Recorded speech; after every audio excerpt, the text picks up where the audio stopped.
That morning cup of coffee you've been drinking for decades might be doing something to your blood vessels that your doctor has never mentioned.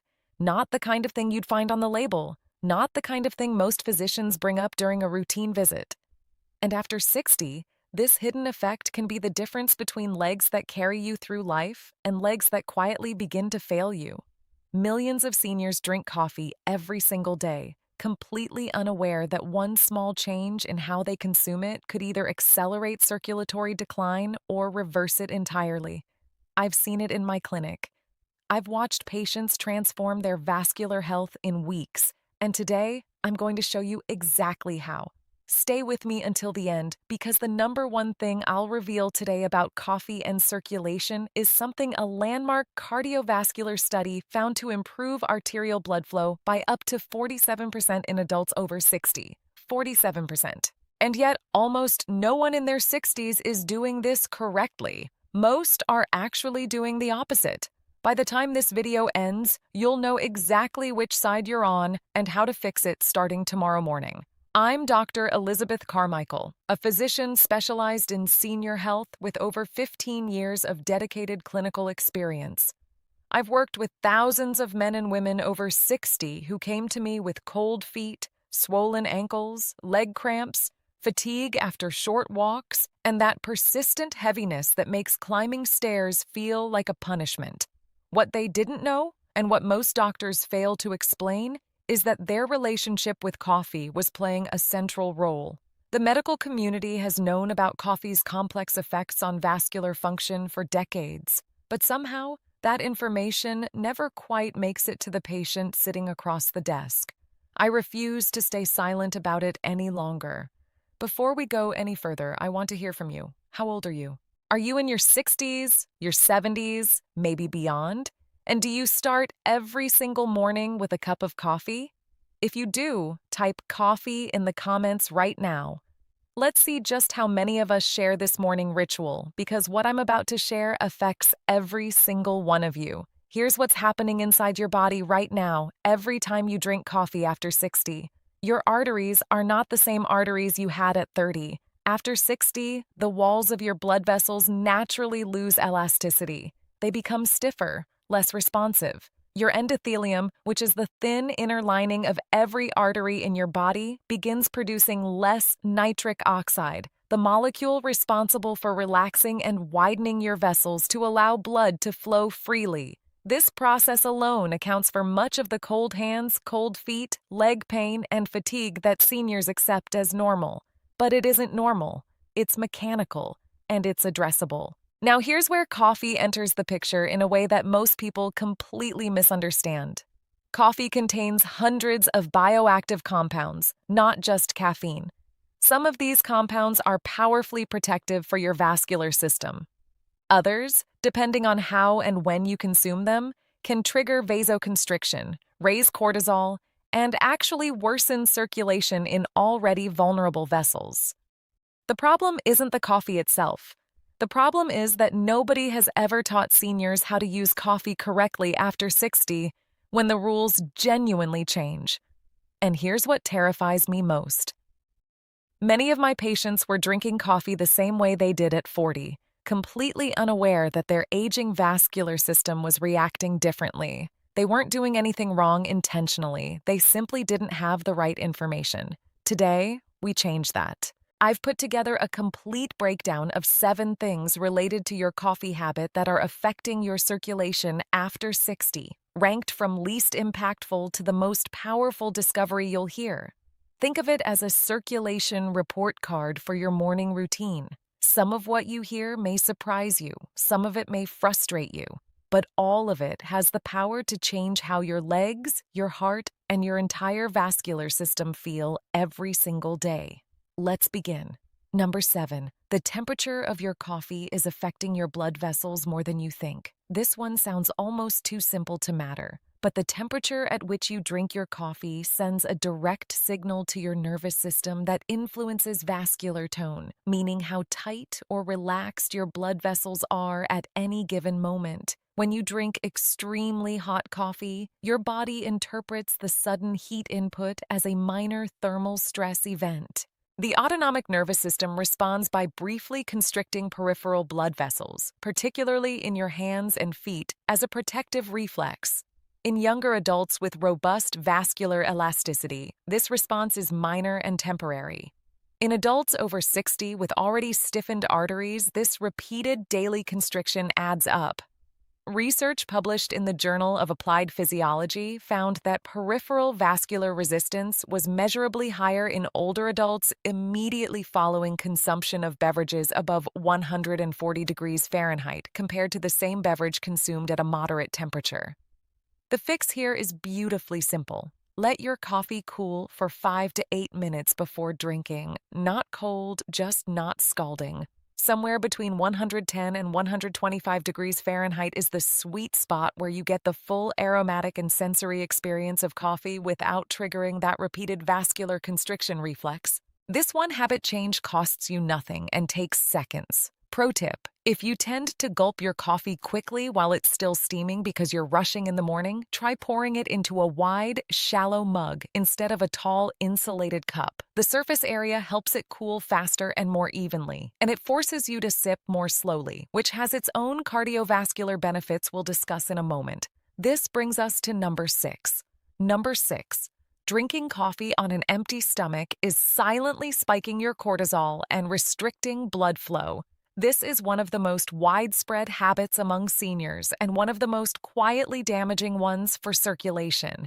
Millions of people over 60 wake up, make coffee, drink it immediately before eating anything, and consider it a perfectly healthy start to the day.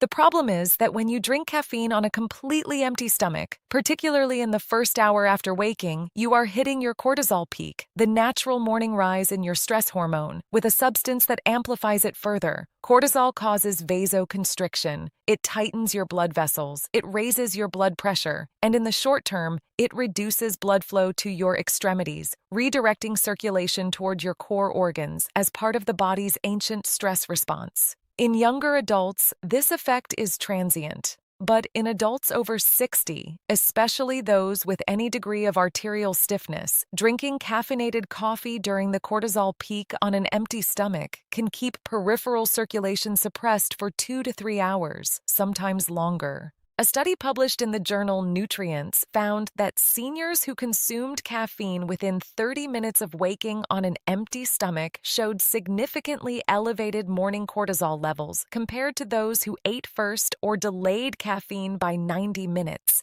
The practical implication is striking. Eat something first, even something small. A few bites of a banana, a handful of almonds, a small piece of whole grain toast. Then have your coffee. This simple sequencing can protect your morning vascular tone and spare your legs and feet from that morning heaviness so many seniors describe.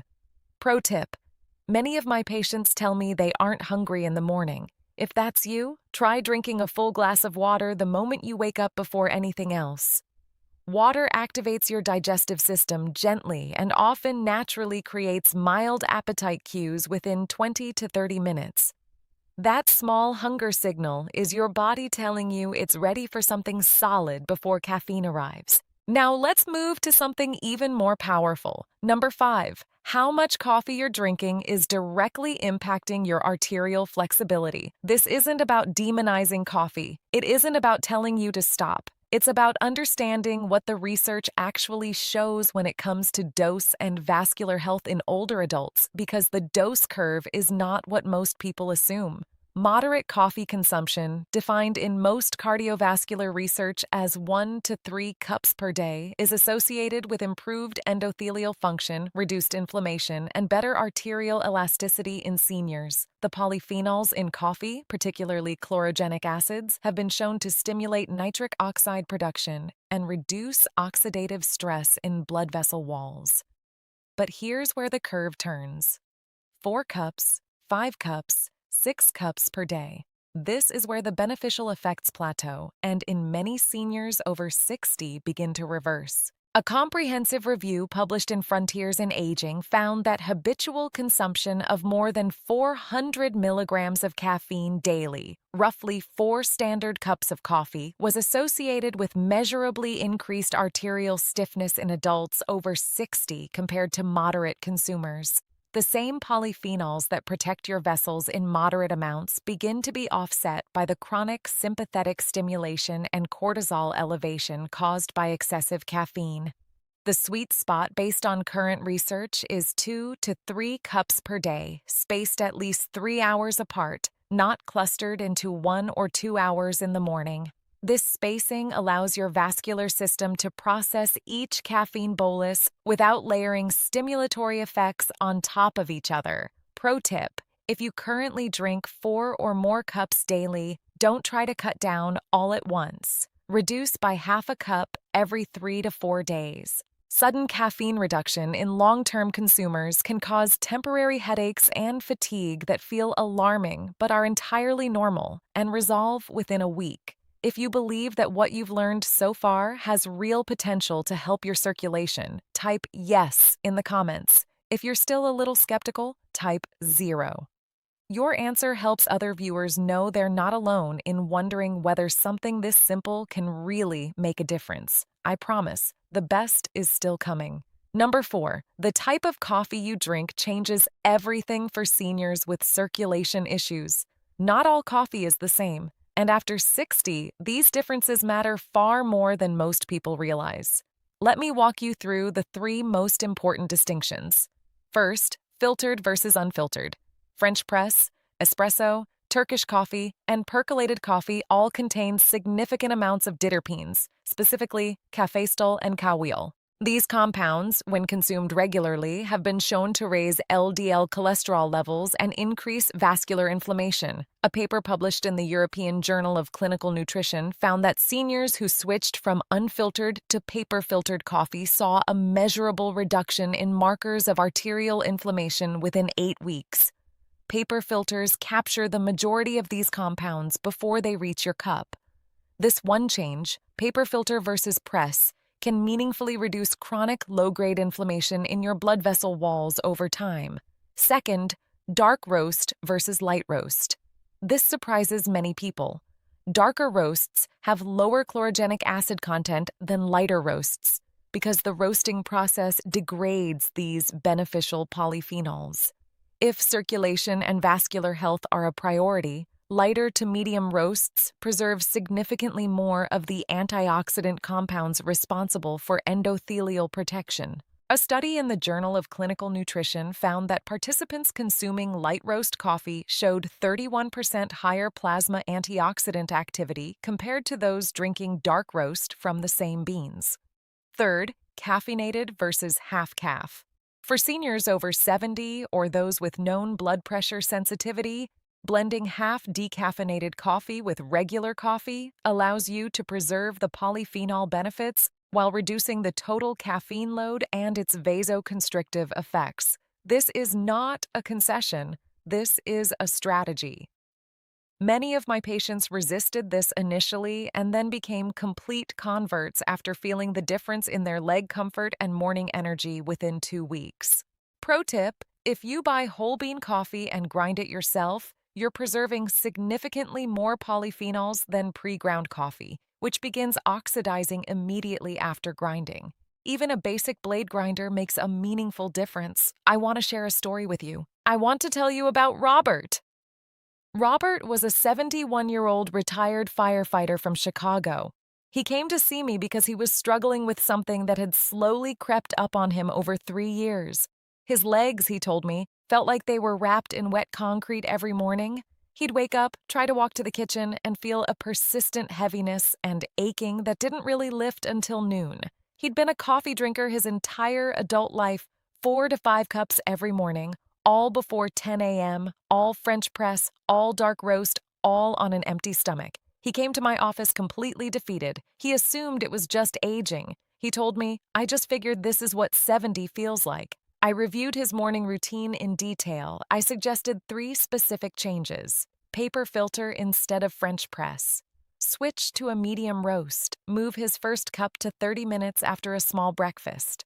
Nothing else changed. 6 weeks later, Robert came back to my office and I almost didn't recognize his energy. He told me, "Doctor, I don't know what happened, but I'm walking to the end of the block and back before breakfast now. The heaviness is mostly gone. My wife thinks I'm a different person." This wasn't a miracle. This was his body finally getting what it needed. And you can experience exactly the same thing. Let's continue, because we still have the three most powerful items on this list. And number one is going to change how you think about your morning routine permanently. Number three, when you stop drinking coffee in the afternoon is directly controlling your nighttime circulation and recovery. This is the item that surprises my patients most. We tend to think of caffeine's effects as being about energy and wakefulness. But caffeine has profound vascular consequences that extend well beyond its stimulant window. The half-life of caffeine, meaning the time it takes your body to eliminate half of what you consumed, is between 5 and 7 hours in most adults. But in adults over 60, hepatic processing slows, and caffeine's half-life can extend to 8, 9, even 10 hours. This means a cup of coffee at 2 in the afternoon can still have measurable physiological effects on your vascular system at 11 at night. During sleep, your body performs critical vascular repair work. Your blood pressure drops, your vessels relax, nitric oxide production is upregulated. Blood flow to your extremities, to the fine capillaries in your legs and feet, increases as your heart rate slows. This nocturnal vascular repair window is one of the most important processes for senior circulatory health. And residual caffeine in your system directly interferes with it by keeping sympathetic nervous system tone elevated when it should be dropping. Research published in the Journal of the American Medical Association found that adults over 60 who consumed caffeine within 6 hours of sleep onset showed significantly reduced peripheral blood flow during sleep as measured by laser Doppler flowmetry compared to those who had their last caffeine at least 7 hours before bedtime. The practical implication is clear. Your last coffee of the day should be no later than noon or 1 p.m., particularly if you go to bed between 9 and 11 p.m., as most seniors do. I understand this feels like a significant shift if you're currently having coffee in the afternoon, but the circulation benefits you gain during sleep, the overnight repair of capillaries, the reduction of inflammatory markers in vessel walls, the morning fresh legs that so many of my patients report after making this change, they are worth it. Pro tip: if you deeply enjoy the ritual of a warm afternoon drink, switch to a high-quality herbal tea in the afternoon. Many herbal teas, particularly those containing hibiscus, ginger, or hawthorn berry, have direct vasodilatory effects and can actively support circulation while satisfying the desire for a warm, comforting beverage. Number 2. What you add to your coffee is either protecting your circulation or destroying it. This is the item that generates the most conversation in my practice because most seniors have never once considered that the additions to their coffee could be more impactful for their vascular health than the coffee itself. Let me be specific because this isn't about demonizing cream and sugar broadly. It's about what specific additions do to the vascular system of a 60-plus adult at the biological level. First, let's talk about added sugar. A single teaspoon of table sugar in your coffee is unlikely to cause harm.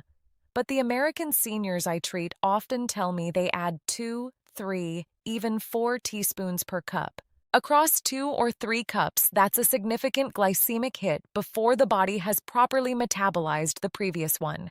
Each glucose spike triggers a corresponding insulin response, and repeated insulin spikes throughout the morning have been directly linked to endothelial dysfunction, meaning they impair the ability of your blood vessel lining to produce the nitric oxide necessary for healthy vessel relaxation and blood flow. A study in the New England Journal of Medicine found that adults over 60 with the highest morning sugar intake showed 42% greater markers of endothelial dysfunction compared to those who minimized added sugars. The solution is not artificial sweeteners, many of which have their own emerging concerns for gut microbiome health and metabolic function. The solution is a gradual reduction strategy. Each week, reduce your added sugar by half a teaspoon per cup. Within 3 to 4 weeks, most of my patients report that their coffee tastes perfectly balanced because your taste receptors genuinely adapt and recalibrate. Now let's talk about the coffee additions that actively protect your circulation, because this list is real and the evidence behind it is compelling. Ground cinnamon added directly to your coffee grounds before brewing releases cinnamaldehyde and polyphenols that have been shown in multiple clinical studies to improve insulin sensitivity, reduce fasting blood glucose, and directly relax arterial smooth muscle. A quarter teaspoon per pot is all you need. Unsweetened cocoa powder, half a teaspoon stirred into your cup, adds theobromine and flavonols that have been demonstrated to improve microvascular circulation, the tiny capillaries in your legs and feet, by a measurable and clinically significant margin. Whole milk or full-fat dairy consumed in moderate amounts with coffee rather than non-dairy creamers loaded with hydrogenated oils provides casein proteins that slow caffeine absorption and reduce the vascular spike associated with rapid caffeine uptake. And collagen peptides, a completely tasteless powder that dissolves instantly in hot coffee, have emerging evidence for supporting arterial wall integrity and vascular collagen matrix health. Pro tip: the single worst thing you can add to your morning coffee if you have circulation concerns is a non-dairy creamer containing partially hydrogenated vegetable oils or high fructose corn syrup. Read the label. These industrial compounds directly contribute to arterial inflammation and are among the most disruptive ingredients you can deliver to already vulnerable senior blood vessels first thing in the morning. I want to tell you about Linda. Linda was a 78-year-old retired school librarian from Boston. For 4 years, she had been dealing with visible swelling in both ankles by late afternoon, legs that ached at night, and a persistent feeling of coldness in her feet even when the rest of her body was warm. She'd been to 3 different doctors and had been told it was simply a consequence of aging and mild venous insufficiency. She was taking a mild diuretic, which helped somewhat, but left her feeling depleted and thirsty throughout the day. She came to my office reluctantly. A friend had referred her. She sat across from me and said, with a kind of resigned honesty, "I don't think anything is really going to change at my age. I just want to feel a little more comfortable." I asked her to walk me through her morning in detail. She drank 3 cups of coffee, each with 2 non-dairy creamers from a packet and 2 teaspoons of sugar, all before 8 in the morning. She had her last cup around 3 p.m. She never ate before her first cup. We made 4 changes together. Breakfast before coffee, paper filter, replace non-dairy creamer with whole milk, add a quarter teaspoon of cinnamon to her grounds, last coffee by noon. I asked her to commit for 30 days, just 30 days, nothing else. When she came back, she was a different woman, not dramatically, not overnight, but she told me something that I think about often. She said, "Doctor, my ankles are normal-sized by dinner for the first time in years. My feet are warm when I get into bed. I didn't realize how much I had simply accepted as permanent. This wasn't a miracle. This was science applied correctly. Small changes, large results, and you can experience exactly the same thing." Now let's move to the most powerful item on this list, the one backed by some of the most compelling research in senior vascular medicine, and the one that almost nobody talks about. Number 1. The timing of your first coffee relative to your morning movement is the single most powerful variable for circulation after 60. This is the discovery that changed how I counsel every single senior patient who walks through my door. It is so well supported by research, so simple to implement, and so dramatically effective that I genuinely become frustrated that it isn't common knowledge. Here is the core finding. When you drink coffee and then sit completely still, as most people do, you activate the sympathetic nervous system, raise your heart rate, and constrict your peripheral blood vessels. But your muscles are not moving to generate the mechanical pump action that helps drive circulation through your limbs. The result is a kind of cardiovascular mismatch. Your heart is working harder, your cortisol is elevated, your vessels are slightly constricted, and all of that energy has nowhere productive to go. This is the state that quietly stresses senior blood vessels every single morning for millions of people. But here's what happens when you move first. When you engage in even 5 to 10 minutes of light movement, walking, gentle leg exercises, simple calf raises, ankle circles, before consuming caffeine, you prime your circulatory system in exactly the right way. Your muscles produce adenosine during activity, the same compound caffeine blocks. Your vessels dilate in response to mechanical pumping. Your endothelium releases nitric oxide. And then, when caffeine arrives in this pre-warmed vascular environment, it enhances an already flowing system rather than forcing a sluggish one.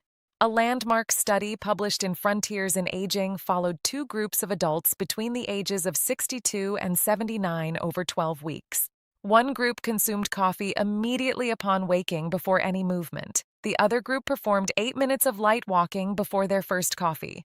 The results were striking. The movement-first group showed 47% greater peripheral blood flow as measured by plethysmography, 32% lower markers of arterial inflammation, and significantly improved brachial artery flow-mediated dilation, which is one of the gold standard measures of endothelial health compared to the sedentary first group. 47% from 8 minutes of walking every single morning. This isn't theory. This isn't speculative. The mechanism is clear, the research is solid, and the barrier to implementation is almost non-existent. 8 minutes. That's all it takes to fundamentally transform how coffee affects your circulation. Let me tell you exactly how to implement this correctly. Wake up. Drink a full glass of water immediately. Walk for 8 to 10 minutes. This can be outside, in a hallway, or simply back and forth in your living room.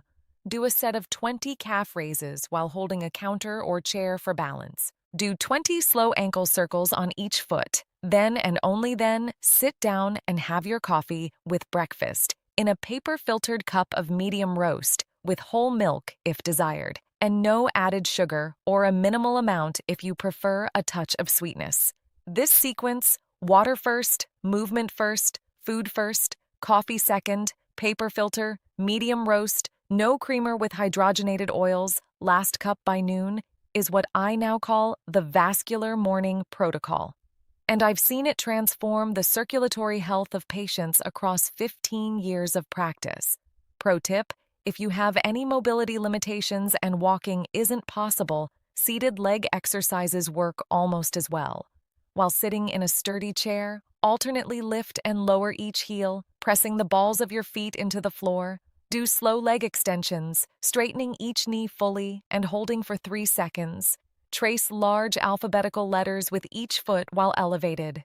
8 minutes of this seated movement before coffee produces measurably similar results to walking-based warm-up in research on mobility-limited seniors. Now let me give you the complete picture.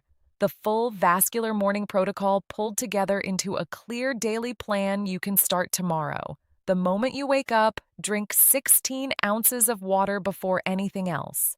This alone reduces morning blood viscosity, meaning it makes your blood slightly less thick and easier to pump. Then move. 8 to 10 minutes, whatever you can do. Walking, calf raises, seated foot exercises. Get the blood moving mechanically before you touch a cup. Then have a small breakfast. Eggs, whole grain toast, a banana, a small handful of nuts. Something with protein and fiber to blunt the cortisol response. Then have your first coffee, paper filter, medium or light roast, whole milk if you use a creamer, a 1/4 teaspoon of cinnamon in the grounds, no more than 2 teaspoons of sugar, and ideally less. Between 7 and 9 a.m., have your second cup if desired, at least 90 minutes after the first. Your last cup of the day should be finished no later than noon. In the first 3 days, you will likely notice that your morning leg heaviness is reduced. Within 1 week, most of my patients report that their feet and hands feel warmer by mid-morning than they used to. Within 2 weeks, the difference in afternoon ankle swelling becomes noticeable for those who've been dealing with it. Within 1 month, your overall leg comfort, your ability to walk longer distances without fatigue, and your morning energy will have shifted in ways you will feel clearly. Don't make these critical errors. First, don't skip the movement step. Many patients try everything else and leave out the morning movement, then tell me they didn't notice much difference. The movement step is not optional. It is the catalyst that makes everything else work. Second, Don't try to make all these changes on the first day. Pick 2 or 3 to start. Master them, then add more. Overwhelming yourself leads to abandonment. Third, don't expect results in 2 days and then give up. Circulatory improvement is a cumulative process. The vessels that have been stiffening and inflaming for years need consistent daily signals before they respond. Give it 30 days before you judge. Now here's my challenge to you. Commit to the vascular morning protocol every morning for 30 days. Just 30 days. Walk before you drink. Eat before you caffeinate. Filter your coffee. Notice what changes. Your legs will feel it. Your feet will feel it. Your energy by noon will feel it. And 30 days from now, I want you to come back to this video and tell me in the comments exactly what you noticed. So let's quickly review what we've covered today. Number 7, the temperature of your coffee triggers vascular constriction you can prevent simply by letting it cool slightly. Number 6, drinking coffee on an empty stomach amplifies your morning cortisol spike and suppresses peripheral circulation for hours. Number 5, the optimal dose is 2 to 3 cups daily, spaced at least 3 hours apart, not clustered. Number 4, paper filter, medium roast, and half calf for those over 70 are simple switches that dramatically change the inflammatory profile of your morning cup. Number 3, your last coffee by noon preserves the overnight vascular repair window your body depends on. Number 2, replacing hydrogenated creamers and added sugar with whole milk, cinnamon, and cocoa transforms your coffee from a vessel stressor into a vessel protector. And number 1, moving for 8 to 10 minutes before your first coffee produces a 47% improvement in peripheral blood flow that no medication currently on the market can match for simplicity, cost, and accessibility. Each of these 7 things has its own independent power. But when you chain them together into a daily morning sequence, they create a compound effect that your blood vessels will respond to in ways that will genuinely surprise you. My main message today is not fear. It's not to stop drinking coffee. Coffee, when used correctly after 60, is one of the most polyphenol-rich, vasculoprotective beverages available to you. My message is empowerment. You now know what most people don't. You know that your morning routine has been either working with your circulation or quietly against it, and you have every tool you need to change that starting tomorrow morning. Your body is not broken. Your information was incomplete, and now it isn't. If this video has given you something genuinely useful, I'm asking you to do 3 things right now. Hit the like button. It takes 1 second and it tells me that this kind of detailed, evidence-based senior health content is what you want more of. Subscribe to this channel if you haven't already. I release a new video every week, and every single one is designed specifically for adults over 60 who want real information, not vague generalities. And please, share this video. Think about the people in your life who start every morning with a cup of coffee and have been dealing with leg heaviness, cold feet, or circulation issues for years. One share from you could genuinely change their daily experience. And now I want to hear from you in the comments. Which of these 7 changes are you going to make first? Are you starting with the morning walk, switching to a paper filter, cutting out the non-dairy creamer? Tell me specifically. I read every single comment and I respond to as many as I can because your stories, your questions, and your results are exactly why I make these videos. Because remember this, aging does not take away your body's ability to adapt. It does not remove your circulation's capacity to improve. It simply asks you to be more intentional about what you give it every morning. 8 minutes of movement, a paper filter, a cup of coffee that arrives after your body is already awake. That is not a burden. That is a gift you give yourself every single day. Take care of yourself.